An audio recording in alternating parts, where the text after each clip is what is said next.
Hi, I'm Reed Smith, Director of Client Services here at Centered Recovery, and I'm joined today by Mayor Harris, one of our lead facilitators and teachers. And we just wanted to make a quick video and have a conversation about what we're doing here. So I kind of wanted to have just a conversation about how our approach, this holistic approach, compares to a traditional 12-step model.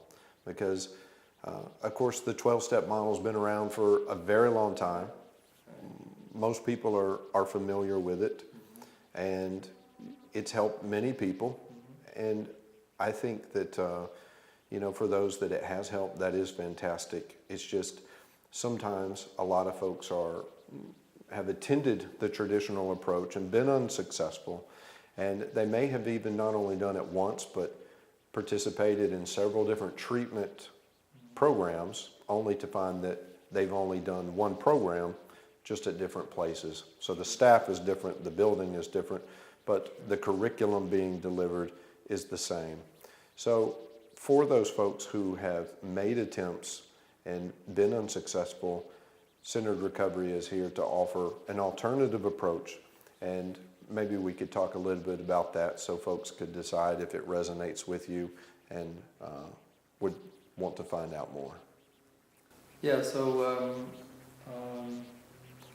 an alternative approach is what is referred to as a holistic approach. And holistic is, as it sounds, whole, complete. It deals with the whole person, not specifically focused on a particular malady like addiction, but rather it's actually less focused on the addictive behavior itself as it is on the individual and what might be going on there that we could bring some correction to, some growth to, some life to, that would make the other part either disappear or become very easy to deal with. And so, the holistic approach is recognizing that we are more than what we do, and we are actually going a little deeper than that, more than what we think. That there is some kind of, this is a buzzword right now, there's some kind of, and it's not necessarily artificial intelligence, it's very official intelligence that is much deeper in us as a person than anything else. And when we tap that and find that it's good and that it is intelligent and work from there outward, then these other outer issues, which I would really refer to as symptoms, begin to disappear, right? I would agree. So in this intelligence that you're referring to, I think that everybody, even in their daily lives, can realize that to the physical body, there's intelligence involved. We're not the ones beating our hearts. We're not the ones that consciously request our bodies to heal itself if we fall down and get injured. That intelligence is always moving toward health in the physical body, and we're very aware of it, we're familiar with it, and we rely on it to operate that way. And so psychologically also, there's an immune system, so to speak, available to all human beings. We're born with the capacity to live in our mental health. And so this holistic approach is a way of sharing with them an understanding of how it works so that they can align with it and live more from that space of well-being. And this intelligence, the reason that our antennas, so to speak, aren't picking up on that intelligence is because we begin to rely on our intellect. And our intellect is the past participle of intelligence. And so when we're living in the past through memory, we're cut off from this intelligence.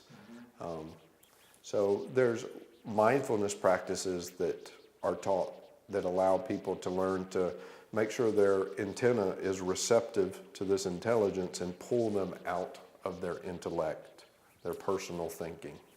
Right, when the thinking is taking you over, and to the point where you really kind of are the thinker, and at least that's your perspective. That's how you kind of perceive life, as I'm doing all the thinking, and it really is in a great way. You begin to feel like it's controlling you.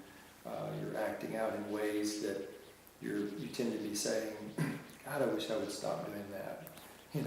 I wish I would stop thinking that. And you're identifying with it, and you think you're living, but in a way you're being lived. Yeah. It's controlling you, and so someone might be asking, well, how do I find that intelligence? And it's really great the way you put that. It's kind of like if I say, focus your attention right now on your breathing. You immediately feel like you're doing the breathing, but just before you put your attention on the breathing, you were breathing. Everything was going just fine, and you really had no consciousness of it. That intelligence was taking care of that for you. Right. And living life, in terms of our life experience, should be that way. It should be some kind of natural flow that's happening, rather than us having to put so much dang effort into getting it right. Absolutely. Yeah. Agree. Yeah. And I think that's why, sadly, a lot of folks find themselves struggling with addiction or any type of maladaptive behavior, whether it is gambling or shopping or working too much. There's plenty of types of behaviors that are just as innocently created, but may not have health issues involved with them, such as alcohol or substance abuse.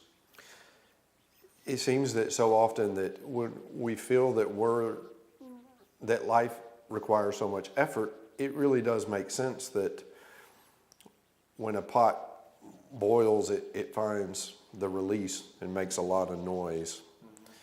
And people that struggle with alcohol or substance abuse or these other unhealthy behaviors, such as risky behaviors, shopping addiction, gambling addiction, manipulation,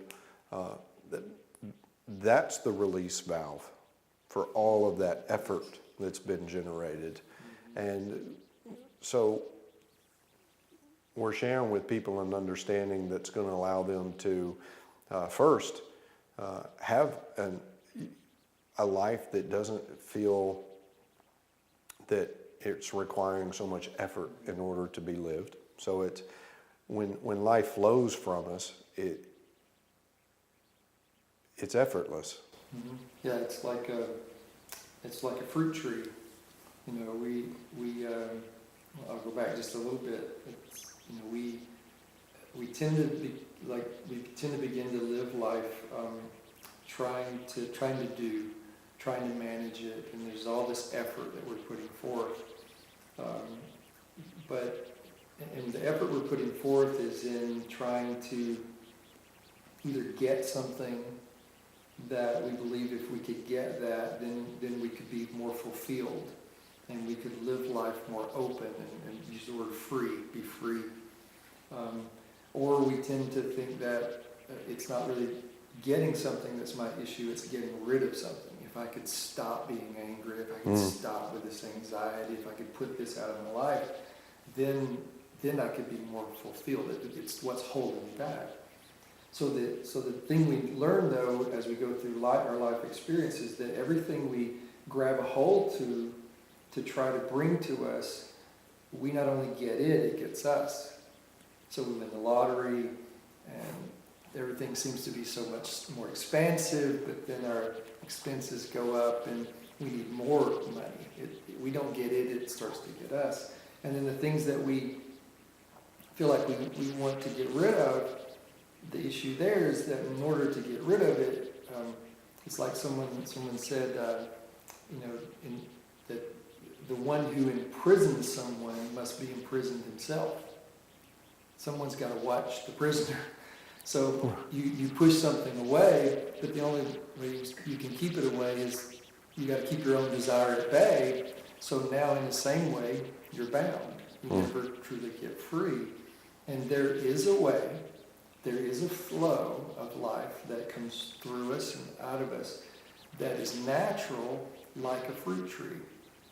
I've never seen a fruit tree straining and, sweating and trying to bear fruit. It's what we call natural.